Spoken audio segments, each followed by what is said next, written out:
You are listening to an exclusive interview on Bass Musician Magazine. The interview starts now. Hey everybody, this is Raul for Bass Musician Magazine, and today we have the great honor and pleasure of chatting with bassist Johnny Spazz Hatton. Thanks to the virtue of Skype, Johnny's coming to us from his home, Woodland Hills, California. Oh. It's a suburb of Los Angeles. Yeah, Gotcha. West Coaster. West Coaster. So I escaped Missouri in 1974. a lot of times we like to know a little bit about your bass journey. So kind of going back, how did you get started in bass? Well, my first instrument was violin. My dad played violin. I was a little kid. I wanted one really bad. I was 5 years old. Kid, I want a violin. I want a violin. So at around age 6, he came home one day. We lived in northern Missouri, in a little small town, and he came home and he had a brown paper bag, and he pulled this little violin out as a half size. And I'll never forget that moment. That's one of the highlights of my life when I go, oh, it was like angels sang, Yeah. And I had my first violin, so he taught me how to play, and I played by rote for a while, and then he made me practice every day. So I had to practice a half hour a day, which felt like an eternity. But and then later, when I got into grade school, he started showing me notes and things, but I couldn't really read. I said, well, Dad, can you play this for me? So he'd come in and play the exercises. And I'd go, I kind of memorized them, and then it made sense. But I wasn't a good reader until I started playing big band in college. And then you had to be a reader because they'd go, all right, pull out number 12, you got to look at it for a minute and know it, or at least be able to get through it without too many clamps. So that really improved my sight reading, because typically orchestral musicians, they play the same thing over and over again because they'll rehearse for 4 or 5 days, and then they've got it down. So they're kind of not sight reading. They are, but then they aren't. When we were in a high school orchestra, for example, or a band, you play the thing over and over, so you don't really learn to sight read until you get in a situation where, all right, pull out this chick singer, and she's got all right, pull out number 6, and you got to play it, and you're at a gig. Yeah. So those things help the reading. Well, and music, in my mind, is very much kind of like a language. And the way we learn language, if you think about it, when we're little, we learn to speak first. Oh, absolutely. And then when we're older, we learn how to read. But, you've been speaking for 3 years before you can read. So to me, it's a natural process that if, you can play, you can capture, you can grasp some of those concepts. And it's not until things get more complex. For me, I played a lot by ear until I started listening to some Bach. It was back in the 60s when Walter Carlos was doing switched on Bach and the well-tempered synthesizer and stuff. And I'm like, I want to try to play that stuff. The great bass lines, huh? Oh, yeah. Well, that's awesome. Bass lines. But they're so intricate that you're going, I'm missing a note here. I'm missing a phrase. And they zip along, man. Oh, yeah.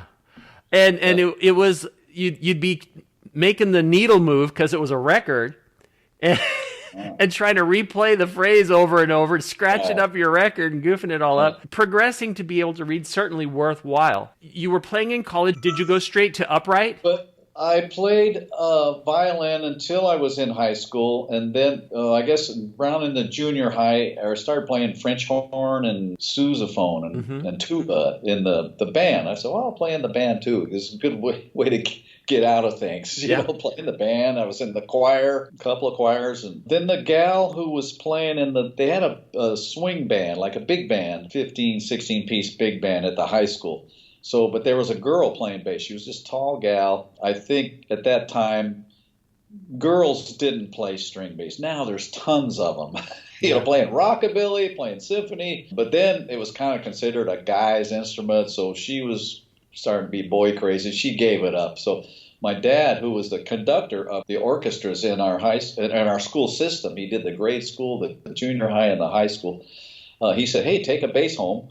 I'll show you how to play it, because he played bass when he was in the Army. And then and later when he got out, he says, yeah, you can work your way through college playing the bass. Because bass players are in short supply, as you know. Because the kid sees a TV, goes, oh, I want to do that. He sees guys with guitars. Well, wait, one of those is a bass. And they never think, oh, that I should do that. So anyway, I got this string bass, and he took me home and showed me the fingering, the claw, and got a book and read it through, and then started playing in the big band. Gotcha. And that's how that started. Then one of the cello players in our orchestra was putting together a rock and roll band, and he says, he knew I was playing the upright, and he says, hey, can you play bass guitar? I says, well, I don't know. And he says, well, I have one. Come over to my house and try it out. So we got to his house. It was a Harmony, like a Sears and Roebuck, the cheapest guitar you could get at the day. Now they're worth fortunes. But he had that re-notched at the nut and the bridge, and he had bass strings on it, like 4. And they were flabby as all get out, because but I thought, this is cool. And he showed me, get this is funny. He showed me boom, boom, boom, boom, boom, boom, boom, boom, boom, boom, boom, boom, boom, boom, and that was the bass line. We were playing Walkin' with Mr. Lee, which we had 2 saxophones, couple of guitars and drums and bass. That was our band. So the 2 saxes, da da da da da da da da da da da, Walking with Mr. Lee. Yeah. And that was the bass line. He said, play this. Dun, dun, dun, dun, dun, dun, dun, dun. First bass line I ever learned. And at the time, I figured Brian Setzer was about 5 years old. So I get on the Setzer gig and rock this town. Donga donga donga donga donga donga donga donga. The same bass line that the first bass line I ever learned how to play back in when it was 1961. So anyway, that's how it started. And then we were playing through accordion amps. I'm not sure where Gary got the amps, maybe his sister, but there was 2 accordion amps.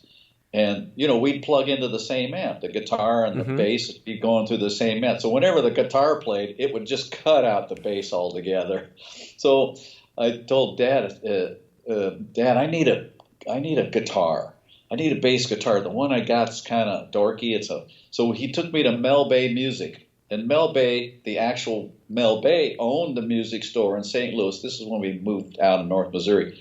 So Mel Bay sold me my first P bass, a 1961 P, and his sales pitch was, I'll make you a deal. We both lose money. Later at the NAMM show, about 5 or 10 years ago, I told those guys from Mel Bay, they had a display, and what he said, he says, oh yeah, I'm still using that line. And he passed away the same year that my dad did, but I always think about buying that bass. And then later we went, because I blew up, once I got the P bass, suddenly I got a powerful instrument, and it blew the speakers out of the accordion amp right away. So I said, Dad, I need a bass amp. So we got a B15N Ampeg flip top amp. That was my first bass amp. How could you beat that combination? And nice. So we were rocking then. It was a pretty busy band, sock hops and teen towns and school dances. And that's where it started, the electric bass anyway. And I've predominantly seen you with upright and involved with the rockabilly stuff, again, because of Brian Setzer Band and things like that. But I know you've played with a plethora of other people. So do you alternate? Do you go back and forth between upright and electric bass? Well, yeah, I've been doing both. And sometimes I'll take both of them to a gig, but up until Setzer, most of my gigs were on the Fender, strangely enough. And, the Motown scene came, and I started playing more upright. I went back to it, started playing rockabilly with this band called Big Daddy. It was an 8-piece band. We had 4 albums out on Rhino Records. They're rare now, so look them up. They're funny. We would take modern songs and mash them into old songs, like, for example, Like a Virgin. So it goes like a virgin, at Madonna, right? Touched for the very first time. So we would do it, boom, da da da da, dum dum, da da da da da, boom, da da. Hey virgin, hey virgin. So we make it. I forgot who that was. Venus, if you will. Yes. So we mashed it into that song. So we've got 4 albums of that. I started playing upright and started trying the slap, and I could slap for about a verse, and then my arm would get tired. But the sax player in that band got the gig with the BSO in the sax section. He was one of the top guys in town, Bob Sandman. He eventually replaced the original music director and became music director of the BSO. This is in the early days, before the big hits. I think Guitar Slinger was the first album. So Sandman called me a few times to help him audition the keyboard. For a while they had a keyboard. So can you come and audition the keyboard? Sure. And Sandman knew I slapped. I did a little bit of slapping, and I could read because Bob and I were in a reading band at the Musicians Union, reading, like I say, hey, pull out number 12. Okay, boom, boom, boom, play it. When the position opened up in BSO, I got the call. And at the time, I was in a local band, a party band that we were making like, $2,000 a week playing dances and weddings. In those days, there was no DJs, infiltrating, or the disease that's the disease of the DJs. So anyway, they're really cutting into it now. But at that time, so I asked them, I said, can I get $3,000 a week? And they thought that's too high. I said, okay, I'll pass. So I passed on BSO, and I'm thinking, why did I do that? And then later they offered it again about a year later, and that's after 9/11 when the Twin Towers came down, and people were saying you can't have parties in Vegas anymore because the bailout is happening, blah blah this and blah blah that, and the DJs were starting to come in and get all our work, and I took the gig. So gotcha. That's how it happened. So I got the BSO gig, and I remember my fingers were blood, just horrible. I would come off the bandstand and I would dunk my fingers into the ice chest with the beer and just to cool them off. So, because I had steel strings, I didn't know about gut strings then, and I hooked up with the guys from King Double Bass. So they said, "Oh, you gotta have gut strings." What? No, those are dorky. Gut strings? No, you need gut strings. It's easier on your hands. They sound great. So then. Oh, this is nice. And so that's how that started. Gut strings, which they sound great. And so I think I got about 4 basses now with gut strings on them. One with steel strings. Very nice. Symphony. I got the symphony bass and the jazz bass have steel strings, but the rest are all gut strings. Well, and since we're on the topic of gear, it's always good because it's the instruments and the associated gear that gives you your voice. So tell us a little bit about what you're playing on.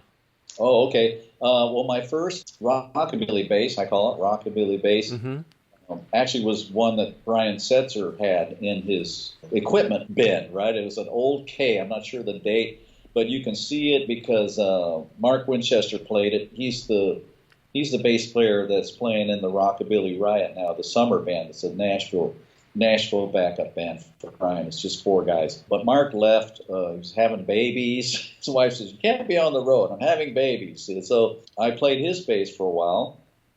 It was Brian's bass, an old K, had a white trimmer painted on around the edges, and it was steel, like I say, steel strings. So it was killing me. But then I met the guys in at King Double Bass. That's Jason Burns' company, and he's still making basses under a different name, though, for you bass players. It's called Blast Cult. Think of Mormons with explosives. And that's how I remembered the name. That's a weird name, Blast Cult. So he's still making fine basses. They're set up with stereo pickups. They've got me into gut strings. And then now I'm using synthetic gut strings. Innovation are my favorites. Innovation is a company. They're called Golden Slaps because they kind of look gold, look like gut. But then I found out they have silver slaps too, if you want to look like steel. But then what happened was all the color wears off and they become copper slaps. So the A and the E and the D are wrapped, and the silver wears off because they never break. These things never break. I've had they'll go 3 or 4 years, and I think I've broken 1 gut string maybe. Wow. Of course, it's always right in the middle of the tour, right in the middle of the show. And the first bass they made for me was the red one with the flame job. Nice. And I named my basses. This one's called Blaze, after the stripper. Blaze Starr, There you who go. took down Huey Long, and you look that up. It's the governor of New Orleans. Yes. He was hobnobbing with this stripper named Blaze Starr. In fact, there was a movie named Blaze, and I did part of the soundtrack with Dr. John, who's a New Orleans pianist. So that goes back. So I named it Blaze. Well, and you mentioned something that's always been kind of the ongoing challenge with upright players, and that is optimizing your sound and amplification. Because for so many, I actually just finished reading a book. There was this fella, his name escapes me, but he spent a whole lifetime. This guy was working on upright basses until his 90s. He would do these subtle changes like the peg, put in a wood peg instead of a steel peg. Or steel pegs vibrate. They make a tone of their own. They do. Yeah. And so he was playing with all of these nuances, and Ron Carter was taking his bass to him, and he would tweak it to try to give it the best projection. But with that, they weren't electrifying the instrument. Right. It was going to be get as much sound out of the instrument and then how you mic it. And I've had discussions with microphone manufacturers that suggest that ideally 2 microphones at 3 feet away, spread out in a 45-degree angle, aiming at your bass, will give you the best tune. But I'm guessing in rockabilly, especially, you move around a lot. You're not in a static position. No. And so fixed microphones would be perfect maybe a fraction of the time, but the rest of the time you're out of the zone with it. Well, I think rockabilly, it's impossible to mic a bass and have it, work on in a gig, even in a bar gig or and Setzer's. Well, let me explain. Oh, here, by the way, there's Blaze. There she is. Sweet. Yeah, that's me on top of Blaze. That was my first bass. But this is can I plug my book? Totally, that's your book. Yes, Rockabilly Bass. Rockabilly Bass, and it's published by Hal Leonard. It's sold over 1,000 copies all over the world, and you can get them on johnnyhatton.com, and I'll sign it. Look at there, see? Very cool. My signature. Okay, anyway, enough of the book. So we were talking about mics. These basses, we have 2 pickups. There's one right behind the fingerboard, right there, just at the very top, almost where the heel is. And there's a wire that runs, I don't know if you can see these 2 pieces of Velcro. Yes. That's where I Velcro on the transmitters of the wireless. So I go wireless. There's also another pickup in the bridge, like just one insert. So you got a bridge pickup, which gives you the boom, boom, boom, boom. And then this gives you clicky, clicky, clicky, clicky, clicky, because you can't hear the click past the sax section in a stadium. So you got to get the click into the sound system. Most rockabilly bass players know about the stereo pickup. Well, Chris De Rosario, a fine bass player from Australia, uses an Underwood, which Underwood used to have 2 inserts in the bridge, and all the swing guys take one of them out and just let it hang. I always took the bass side out, the E string side. Gotcha. You just let it hang through the hole. And there was much more punch because the Underwood was one of the pickups designed for jazz guys, and they want boing, boing, boing, boing, boing. A lot of sustain. We don't want that. We want to go boom, boom, boom, boom like the old days. Drive the band. So drop the one pickup. Now he would use a little graphic EQ, one of those little Boss ones, and he would slide the treble up really high, and just get a lot of slap, a lot of the click we called. So out of just one pickup, not the stereo. So he could do good that way. Gotcha. Now miking in the studio, that's a different thing. And at the 45 degree, remember I was at Capitol doing Lonely Avenue, I think it was, and they had 2 mics, and they looked like those big horse pills, kind of round on the ends. I don't know anything about mics.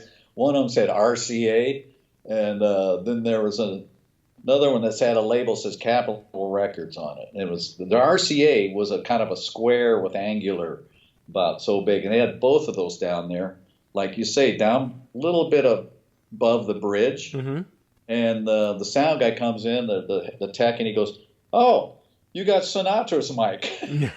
So I guess they're great mics, Yeah. The 50s or 40s, whatever. Who knows how old? But that's how they mic'd in. Other times I've just had maybe one mic just about 4 feet out, and it got the slap and the sound of the bass. And other times they'll put one mic down low between the F holes and another one up near the bridge or up near the fingerboard to get the click sound. Mm-hmm. There's all kinds of ways. Well, it's an ongoing process, and we've had a look. There's a local company across the river from us. We're in Vancouver, Washington, that makes a microphone called the Nadine, and it attaches to the strings just under the bridge. Oh, yeah. And so that's one approach. But even the name Ampeg, we had discovered just recently that it had to do with amplifying the peg. Inside the bass at the end of the peg. Yeah. And so it's been an ongoing process as compared to the electric basses, which is the whole other creature. Now, you don't have to worry about feedback at all. Oh, totally. Unless you want it. Yeah. You hold it down in front of the speakers. As an effect, which once the signal's coming from wherever, what kind of amplification? If I recall correctly, you use DNA amps? Yes, I've been using DNA, and also before the DNA, it was Eden. Yes. Who's the same manufacturer, the inventor, David Nordskow. Mm-hmm. His name isn't Eden. Now he's using his real name, Nordskow. Must be, he's from the Yooper, I think. I don't know, but no, he's Minneapolis, but he has that accent. He talks like Fargo. He's in the movie Fargo, so he's a cool guy. And DNA is even better than Eden, I think. He's always, because he sold Eden to St. Louis Music, so now he's creating DNA. Mm-hmm. And the cool thing, they made we found a Tolex that was seafoam green. Oh, wow. Yeah, so I said, man, the Billy guys, we need to have something other than black. Let's look for some tweed. So we went on a Tolex website and we're just looking at all these tweeds. There's a tweed. There's some yellow tweed. There's a brown one. And then we scroll down. Wait a minute. Look at that. There's some seafoam green. So I had to make me some seafoam green speaker cabinets. So we'll see what happens. They look great. And are you using one of his heads? Yeah, he's got a head that's a single channel head, which is fine because I'm using a pickup now called the Shadow. Kim Necroman, he's the leader of the band called the Necromantics. Yeah. Crazy name. So it sounds like necrophilia, but it's, probably wanted it that way. But his name's Necroman. That's his name. So, and he's a funny guy. I said, we were talking about pickups online, and he said, I have the Shadow. So the Shadow guys sent me a pickup, so God bless them too. Nice. And they're amazing. They're stereo again, and the unit hangs right on the tailpiece. You can kind of strap it on with Velcro and has a little hook. It's stereo as well, the clicky pick. We call it the clicky in the fingerboard, and then there's the bridge pickup. And you can vary. The mixer's right on the front of the mixer unit. It's real handy when the knobs are all there. You can even change the tone of the clicky and change the tone of the bridge. It's got it's a very good pickup. The Shadows, plenty of click.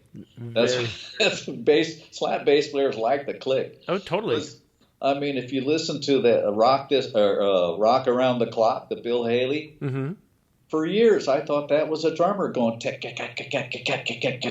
No, that was Marshall Lytle going just slapping the hell out of the space. Well, and bass is one of those instruments. Actually, I think it's unique in that sense that it has both the percussive as the melodic element. And I think that's why we get along so well with drummers as well, because you gotta tie right in.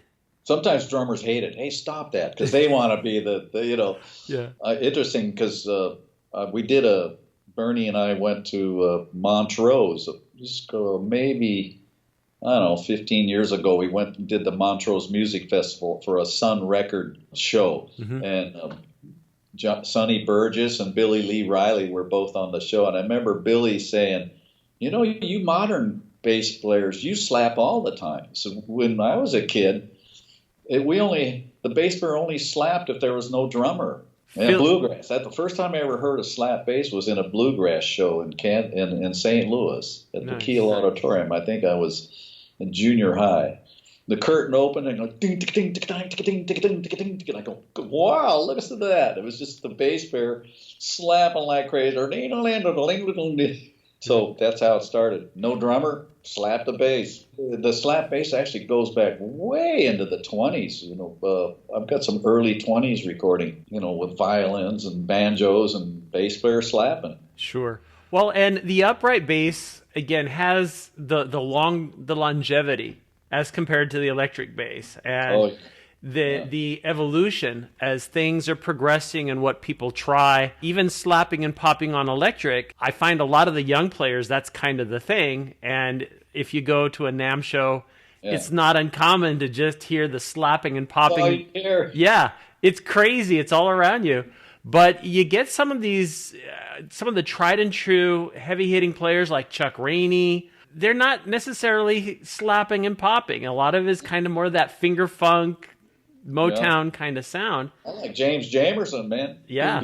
That's, my hands are so sweaty that my strings would be dead after a week. So I like the slap, and I can do it. It's great with new strings. Yeah. If you got dry hands, your strings will stay fresh. But I didn't take to it very much just because it was, I think there's more melody and power with just the pizzicato. And interesting, I think it's passé now because I was at a session and there were some young kids producing, and I hauled out the bass guitar. I was going, I started doing a little slapping on it, and they said, "Oh, old school." Yeah. Knock me down a peg, will you? So maybe I'm saying, hooray, it's suddenly old school. I don't have to do this anymore. There you go. I'm thinking of putting flat wounds on the darn basses now. Well, there's a place for flat wounds, and kind of depending the kind of music you're playing and what you're looking for. The same is true with how fresh they are. If you're playing reggae, dead strings are kind of perfect. Perfect, yes. I think I'll write a book. My next book is going to be reggae lines, famous reggae lines. What was it, Family Man? Yeah. He was a Marley bass player. What a bunch of great, like, doo doo doo dee, doo doo dee doo doo. It was so full of holes. Yeah. Well, that's and kind of the key thing. It's where the spaces are. Yeah. Are really what make a huge part of the difference. And especially for us players, I started on guitar. Actually, I started on accordion, but then I moved to guitar. And while I was starting to learn bass, my teacher kept saying, "You're thinking like a guitar player. You're trying to fill in all the notes, and you're noodling too much. And you need to back off and keep the percussive and get that groove going and stuff like that." Hey, can I hawk my Spazz T-shirt? Yeah. Oh, there we go. This is my signature Spazz T-shirt. Find them at JohnnyHatton.com. Mm-hmm. I have lots of colors. There you go. And that was going to be my next topic. What plans do you have for the future? I plan to wake up tomorrow morning. That's odd. Right now I'm doing a lot of sessions here in LA. I was a little bit saddened that I wasn't on the Brian Setzer summer tour, the Rockabilly Riot, because they're doing some cool gigs. Like there's a show in Vegas called the Las Vegas Rockabilly Weekend. So they're doing that show again with the Stray Cats, I guess. But last year they did it with the Rockabilly Riot. But then I'm getting so busy in town, I'm thinking, man, if I'm out of town, the phone will quit ringing. Yeah. So being in town's good. I did some movie sessions. I'm acting. I'm on a Prius commercial coming out. I was on a Popeyes commercial playing the part of a New Orleans musician eating chicken. Nice. And I was on a Fruit of the Loom commercial as a cello player about 3 or 4 years ago. This was great. It was full orchestra. I auditioned as a bass player. Mm-hmm. So, okay, you got the gig. It's mainly about how you look, not how you can play. So we were booked as principals, which means a higher pay raise. It also meant, okay, you need makeup. The rest of the extras, not so much. So I was late because of the makeup. I was late getting to the sound stage, and here's this full orchestra with. It was in the Long Beach Symphony Hall, and all the basses were being held by actors. And I go, well, wait a minute, there's no basses left for me. So I asked the director, there's no more basses. And he says, do you play cello? I said, sure. Lie.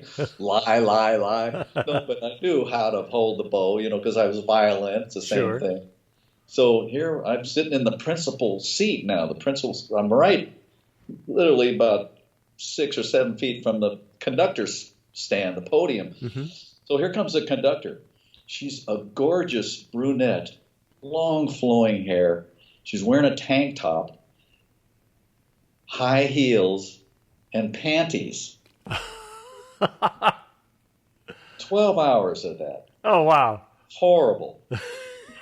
It's a rough gig, man. Yeah, it's tough life. Oh. And then the royalties started coming in. Oh my God, I could bought a car. I mean, it's good. Nice. And I had to join SAG-AFTRA, or SAG and AFTRA, about 35 or 40 years ago when I was in that band called Big Daddy we mentioned, because we did a movie called The Book of Love. We were the band in the prom scene. So it's still playing. It's still playing on air. It's called The Book of Love. See if you can look. I had to join SAG because we were on camera. Mm-hmm. I remember it was expensive, like $800 or something, and now it's like $3,500. So I guess it's inflation. Still the money's still worth it. So $3,500 is only worth $800 really in 1970s money. There you go. So, and then we were playing "See You Later, Alligator." That. So there's a voice at the beginning of that record that goes, "See you later, alligator." They picked me because of the voice. Yeah. So because I had a speaking line, you got to join after. My God. But luckily it's paid off now because, being in the union, I kept the dues going for all these years. There you go. Nice. And they sent me a letter when I turned 70. Shh, don't tell them. I'm old, okay? They sent me a letter, said, you don't have to pay dues anymore. Yeah, so nice. It's pretty good union, actually. So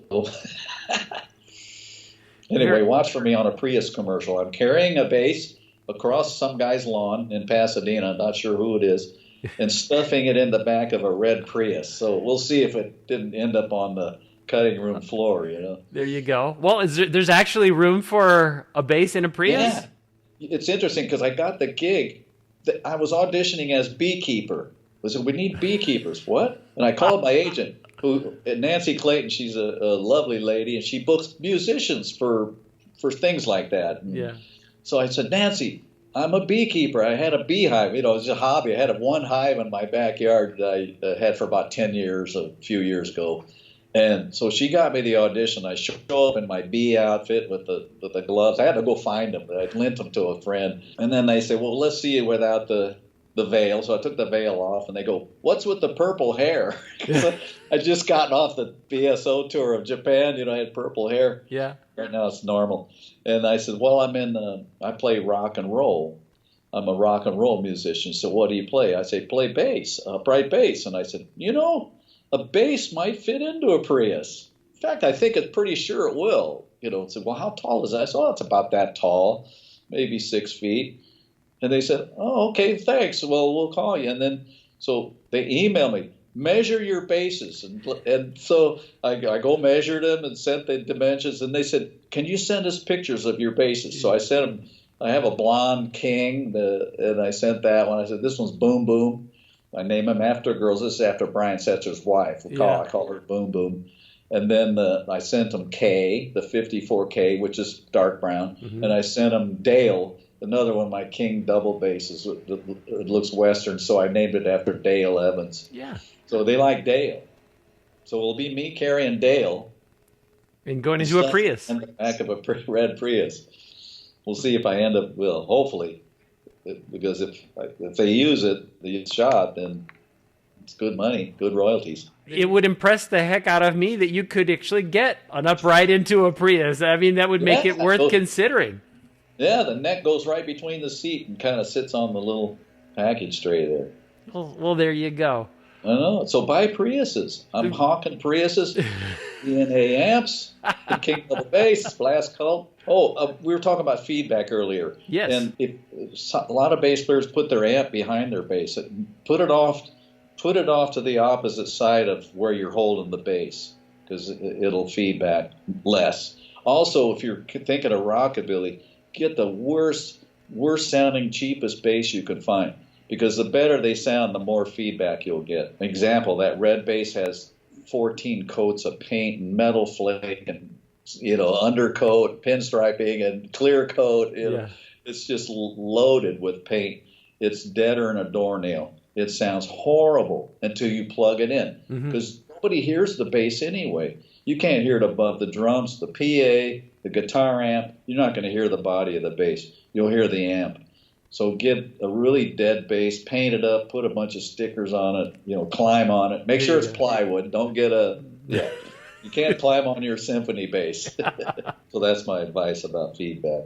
Good. And keep the amp to the right. If you're right, you're playing over here. Keep the amp opposite. Very sound advice. Well, Johnny, we appreciate you taking time to chat with us. Wait, I want to talk more. Oh, there's more. What I was going to encourage people to make sure is they check out Rockabilly Bass if they're it's 50s style. Yeah, Rockabilly I have one bass. more product to hawk. Hang on. Yes. My CD. That's Gospel Bop. Oh, it's got the wrap. I'll take it off. Yeah, it's called Gospel Bop. Bernie Dressel's on it, who was the drummer with Brian Setzer for many years. Okay. And a bunch of great musicians. It's all gospel music, because I loved old-timey gospel. Nice. And you'll probably be going, I start crying at the end. My wife sings a song on that called All Is Well. It's about dying. Oh.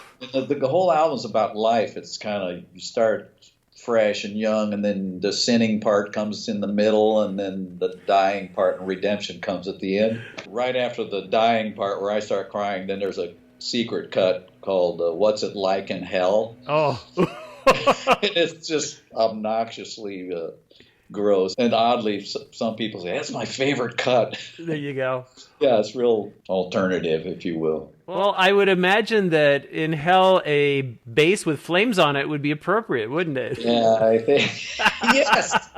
Yes. Well, the hell video looks really great. Yeah. There's a lot of partying, and there's a joke that goes along with that, but I can't reveal the ending. Suffice to say, if somebody runs into you, have them ask you about the joke, and that way they can get it on the side. I'll tell it to you. Very cool. That's t-shirts. Yes, yes. Well, people, as you can see, all kinds of great stuff going on with Johnny. Check out his book. Check out his CD. For more, make sure you go to johnnyhatton.com. That's right. And we'll look for you stuffing an upright bass into a Prius.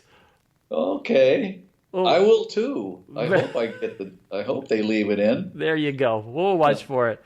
Well, folks, you've seen him here. Johnny Spazz Hatton here on Bass Musician Magazine. Goodbye, everyone.